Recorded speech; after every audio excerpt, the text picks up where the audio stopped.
இந்த டைமில் நான் ஒரு பாயிண்ட் முக்கியமாக சொல்லணும். நிறைய ஸ்டூடெண்ட்ஸ்க்கு என்கிட்ட கேட்டது ஒரு கொஸ்டினுக்கு பாடி ஆன்சர் தெரியுது. ஏன்னா அந்த ஹேண்ட் அவுட்டில் இருக்க எழுதிருக்கலாம். இந்த இன்ட்ரோ என்னங்க எழுதணும், கன்க்ளூஷன் எப்படி எழுதணும் கேட்டு இருக்காங்க. இந்த காலகட்டத்தில் நீங்கள் அப்படி யோசிக்க கூடாது. இப்போ என்ன டாபிக் பார்க்குறோம்? நக்சலிசமா? ஓகே, நக்சலிசத்துக்கு வே ஃபார்வர்ட் எழுதணும். 2 ஆங்கிள் பண்ணணும். இந்த கால ட்ரெண்டில் first easiest way you have to use the ChatGPT. நீங்கள் என்ன கேட்கணும்? நக்சலிசம் பற்றி படிச்சுட்டேன், ஒரு வே ஃபார்வர்ட் எழுதணும். என்ன வே ஃபார்வர்ட் எழுதலாம்? இப்படி தானே கேட்கணும், இப்படி தானே கேட்போம். இது ஒரு கமெண்ட். பட் இப்போ நான் எப்படி கேட்க போறேன்னா, நக்சலிசத்தை பற்றி நான் வே ஃபார்வர்ட் எக்ஸாம் எழுதணும், நான் பாயிண்ட்ஸ் மறக்காம இருக்கிறதுக்கு ஒரு நிமோனிக் உருவாக்குறேன். ஜஸ்ட் ரேண்டம் தானே, ரேண்டமாக கேட்குறேன். நக்சலிசம் இதான் நிமோனிக். வே ஃபார்வர்டுக்கு தேவையான எல்லா பாயிண்ட்ஸும் இந்த நிமோனிக்ல அடங்கிடும். எனக்கு ஒன்று ரெடி பண்ணி கொடு அப்படின்னு கேளுங்க. நீங்கள் தர கமெண்டை பொறுத்து பாயிண்ட்ஸ் நிறைய வரும். இப்போ நான் சொன்னது திட்டமிட்டு பிளான் பண்ணி உங்களுக்கு சொல்ல அவசியமே இல்லை. இது வந்தால் சூப்பராக வரும் அப்படி கிடையாது. உங்களுக்கு தெரியும் ChatGPT பற்றி. ChatGPT-யை நீங்கள் எப்படி யூஸ் பண்ணுறீங்க பொறுத்து தான். ChatGPT வந்ததுக்கப்புறம் நீங்கள் மெயின்ஸோட ஸ்ட்ரக்சரை வேற லெவலில் இம்ப்ரூவ் பண்ணிக்கலாம். அதுக்கு ஒரு பெஸ்ட் எக்ஸாம்பிள் தான் தரேன். ஸோ டைப் பண்ணிட்டேன், I have to write way forward for Naxalism mnemonic கத்தா, each word each point I have to deliver with facts. முடியுமான்னு கேட்டிருக்கேன். ஓகேவா? இப்போ அது யோசிக்குது, என்ன தருதுன்னு பார்க்கலாம். நான் வீடியோ பாஸ் பண்ணுறேன். வருதுல N A X A ஒன்றா படிக்கலாமா? நக்சலிசம் சரி பண்ணணும்னா நான் பண்ண வேண்டிய way forward Naxalism first. N for negotiate பண்ணணும். நெகோசியேஷன் யார் கூட? அந்த எக்ஸ்ட்ரீமிஸ்ட் கூட பீஸ் டாக் பண்ணணும். ஃபார் எக்ஸாம்பிள், ஆந்திர பிரதேஷ்ல இந்த மாடல் வந்து சக்ஸஸ் ஆச்சு, மிசோ பீஸ் அக்கார்டு. இந்த மாதிரி நிறைய நெகோசியேஷன் பண்ணணும். என்ன ஞாபகம் இருக்குமா? இதுக்கப்புறம் என்ன வந்துடும்? நெகோசியேஷன் ஞாபகம் வந்துடும். அடுத்து பாருங்க, A for addressing root cause. Extremist ஏன் டெவலப் ஆகுது?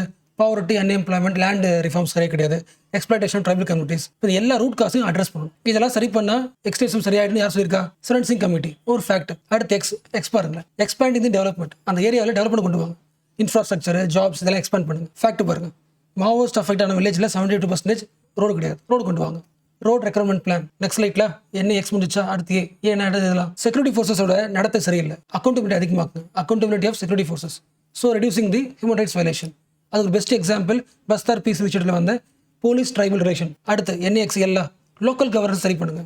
மக்களுக்கு பவர் கிடையாது அந்த ஊரில், லோக்கல் கவர்னன்ஸை இம்ப்ரூவ் பண்ணுங்க. அதுக்கு ஒரு எக்ஸாம்பிள் பேசா ஆக்டை இம்ப்ரூவ் பண்ணுங்க. ஒடிஷாவில் வந்த இனிஷியேட்டிவ். அடுத்து LI இன்டெலிஜென்ஸ் ஆப்ரேஷனை மாடர்னைஸ் பண்ணுங்க. Police modernisation. Naxalism S for strengthening the civic engagement, civil society participation. M for media role, counter narrative. அதாவது எக்ஸ்ட்ரீமிஸ்ட் ஹீரோவாக காமிச்சிருக்காங்க, கவுண்டர் நரேட்டிவ் பண்ணுங்க. ஸ்டேட் மேலே ஒரு ட்ரஸ்ட் உருவாக்க ட்ரை பண்ணுங்க.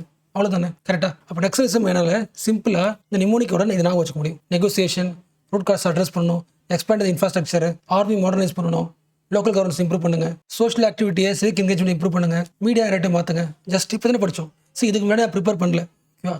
இந்த லைவ் நான் அப்படியே வந்து டைப் பண்ணி வந்தது தான் அது. ஓகே, ஸோ இதை டிஸ்பிளே பண்ணுறதுக்கு 2 காரணங்க. ஒன்று வந்து நிறைய பேர் இதை மார்க்கெட் பண்ணுறாங்க. பயங்கரமான ஒரு ஸ்ட்ரக்சர் அப்படிலாம் எதுவுமே கிடையாது. ரொம்ப சிம்பிளாக தட்டினா அழகாக வரும். இந்த காலத்தில் நோட்ஸ் விஷயம் கிடையாது. அந்த நோட்ஸை எப்படி யூஸ் பண்ணுறீங்க தான். அப்போ நீங்கள் என்ன பண்ணலாம்னா, மெயின்ஸுக்கு எந்த நோட்ஸ்லாம் எடுத்துக்கலாம். ஓகேவா? நக்சலிசம் பற்றி படிக்க போகிறீங்க அப்படின்னா எந்த நோட்ஸ்லாம் ஓகே. அந்த நோட்ஸில் ஒரு பேராகிராஃப் இருக்கா, அந்த பேராகிராஃபை ChatGPT-ல போடுங்க. இது போட்டுட்டு இந்த பாடியில் எனக்கு இந்த மெத்தடில் வேணும், இதுல இருந்து வே ஃபார்வர்டை ஒரு சூப்பராக ஒரு நிமோனிக் வரை கொண்டு வா, ஃப்ளோ சார்ட்டில் கொண்டு வா, வந்துடும். So structure ready. அடுத்து நீங்கள் பண்ண வேண்டிய சேலஞ்ச் என்னன்னா, இதை எழுதி பார்க்குறது தான். இதை எழுதி பார்த்து ஃபுல்லாக மைண்டில் வருதா, ஃபேக்ட்ஸ் ஆட் பண்ணிட்டோமா, இந்த ஃபேக்ட்ஸ்லாம் பழைய ஃபேக்ட்ஸ் அப்டேட் பண்ணலாம். அப்போ இதில் கொடுங்க, சர்ச் பண்ண சொல்லுங்கள், ரீசென்ட் ஃபேக்ட் ஆட் பண்ண சொல்லுங்கள். நமக்கு 5 பாயிண்ட் எதனா போதும், லாஜிக் புரியல. அப்போ ChatGPT வந்ததுக்கப்புறம் உங்களோட வே ஆஃப் ப்ரிப்பரேஷன் மாறணும். டெக்னாலஜி அட்வான்ஸ் ஆக ப்ரிப்பரேஷன் ஸ்ட்ராட்டஜி மாறணும். ஓகேவா? ஸோ இந்த டைமில் மெயின்ஸுக்கு ஒரு ஆளை நம்புறது இல்லை சோர்ஸே இல்லைன்னு கஷ்டப்படுறது அப்படி கிடையாது. இருக்கிற சோர்ஸ் இருக்கா, ஏதோ டாபிக் இருக்கா, ஒரு ஆர்டிகல் இருக்கா, அதை மெயின்ஸை மாற்ற சொல்லுங்க. எடுத்த உடனே ஒழுங்காக வராது. நிறைய கொஸ்டின்ஸ் கொடுங்க. அட்ராக்டிவாக இல்லை, ப்ரெசன்டேஷன் சரி பண்ணுங்க,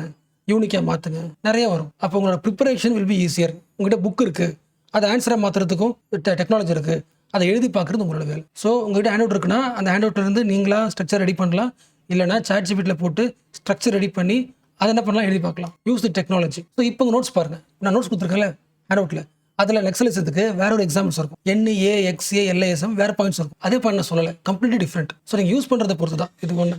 அண்ட் நான் இப்போ சொன்னது என்னது, ஜஸ்ட் வே ஃபார்வர்டு தான். அண்ட் நான் இன்புட் எதுவுமே தரல, டாக்குமெண்ட்டே தரல. நீங்கள் டாக்குமெண்ட் கொடுத்தீங்கன்னா இன்னும் சூப்பராகிடும். ஸோ ஓரளவுக்கு உங்களோட ரைட்டிங் ஸ்பிரிட்டை இல்லை வே ஆஃப் ஸ்ட்ரக்சர் இம்ப்ரூவ் பண்ணுறதுக்கு ஒரு லைட் இன்புட் கொடுத்துருப்பேன் நம்புறேன். மோஸ்ட் ஆஃப் தி அகாடமிக்ஸ் சொல்ல மாட்டேங்கிறாங்க, ஹேண்ட் அவுட்டில் அட்ராக்டிவாக காட்டி ஒரு மார்க்கெட்டிங் ஸ்ட்ராட்டஜி பண்ணுறாங்க. So what is the point? இந்த காலகட்டத்தில் ஒரு நோட்ஸ் பயங்கரமாக இருக்குது, அட்ராக்டிவாக இருக்குன்னு ஒரு கோர்ஸ் டைம் பண்ணாதீங்க. That is not value. எனக்கு ஆன்சர் ரைட்டிங் வர மாட்டேங்குது, அந்த ஸ்டாஃப் வந்து எனக்கு சூப்பர் ரைட்டிங் ஸ்டெப்ஸ் உருவாக்குவார். Not possible. ஒரு டீச்சர் 10 பேருக்கு உருவாக்க முடியும், பட் ஒரு டெக்னாலஜி உங்களுக்கு உருவாக்க முடியும். ட்ரெயின் பண்ணிங்கன்னா ட்ரெயின் பண்ணுங்க. சில பேர் சொல்லுவாங்க, ஸ்டாஃப் மாதிரி வருமா? நான் சொல்றது ரொம்ப ஐசோலேட்டடா செல்ஃபா படிக்கிற ஸ்டூடெண்ட்டுக்கு செல்ஃப் என்கரேஜிங் இல்லாம மெயின்ஸ்க்கு என்ன பண்ணு தெரியாம முடிச்சுட்டு இருக்கீங்கன்னா இதை பண்ணுங்க. ஒரு டாபிக் இருக்கா, ஃபார் எக்ஸாம்பிள் கவர்னரோட பவர்ஸ், இது உங்களோட மெயின்ஸ்க்கு வருமா? குரூப் 1 மெயின்ஸ்க்கு வச்சுக்கலாம். யூபிஎஸ்சி விட்டுருங்க, யூபிஎஸ்சி சொல்லிட்டு குரூப் ஒன் மெயின்ஸ் வருதுன்னு வச்சுக்கலாம். இந்த கவர்னர் கொஸ்டினை எப்படி வந்து அட்ராக்ட் ஆக முடியும்? ஸ்டார்டிங் ஒரு கோட் வரணும், இன்ட்ரோ எனக்கு ஒரு கோட் வேணும், ஃபேக்ட் வேணும், இதே ஃபாரில் 5 பாயிண்ட் வேணும், நிமோனிக்கா வேணும், கேட்டால் தரப்போகுது. அதை எழுதி பாருங்க. ஈவன் தமிழ் மீடியம் ஸ்டூடெண்ட்ஸ்க்கு இது ஈஸியாக இருக்கும். ஒரு ஸ்டாஃபால் அது பண்ண முடியும், இண்டிவிஜுவல் மென்டர்ஷிப் பண்ண முடியும், அது ஓகே. பட் டெக்னாலஜி வச்சுக்கிட்டு ஓரளவுக்கு நீங்கள் கொஞ்சம் உங்களை புஷ் பண்ணிட்டீங்கன்னா டீச்சர் கிட்ட இருந்து இன்னும் எக்ஸ்ட்ரா இன்ஃபர்மேஷன் வாங்கிக்கலாம். நீ ரொம்ப பேசிக்காக இருந்தீங்கன்னா உங்கள் லாங்குவேஜ் சரி பண்ணுறதுக்கு டைம் போயிடும். ஸோ உங்கள் ஸ்டாஃபை நீங்கள் உங்களை மென்டரை இன்னும் நல்லா யூட்டிலைஸ் பண்ணிக்கிறது யூஸ் ஆகும். இது ஒர்க் அவுட் பண்ணுங்க. இந்த வீக்கெண்ட் டெஸ்ட் போறீங்கன்னா கொஞ்சம் அலோகேட் பண்ணுங்க. ஓகேவா? அப்போ எப்போ உங்களுக்கு ஒரு கிளாஸ் பயன்படும்னா, ஒரு ஃபவுண்டேஷன் கிளாஸ் பயன்படும்னா, இந்த சப்ஜெக்ட்டை பற்றி லேர்ன் பண்ணிக்கணும். இதுக்குள்ள ஒரு ஃபவுண்டேஷன் கான்செப்ட்ஸ் இருக்குல்ல, ஸ்டோரி இருக்குல்ல, ஹிஸ்ட்ரி இருக்குல்ல, எனக்கு அது தெரியாது, படிச்சு பார்த்தா புரிய மாட்டேங்குது. ஏன்னா சாட் ஜிபிடியில் தானே போடுவோம், படிச்சா புரியாது இல்லை.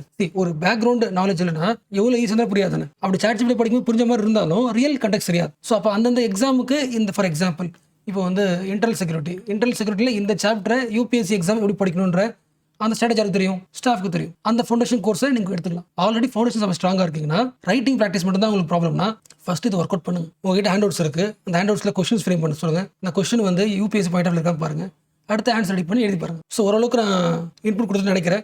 ஒருவேளை சில பாயிண்ட் நான் மிஸ் பண்ணியிருந்தேன்னா எனக்கு மெசேஜ் பண்ணுங்கள், ஆஸ் யூஷுவல் மெசேஜ் பண்ணுங்கள். நான் அடுத்த கிளாஸில் ஷேர் பண்ணுறேன்.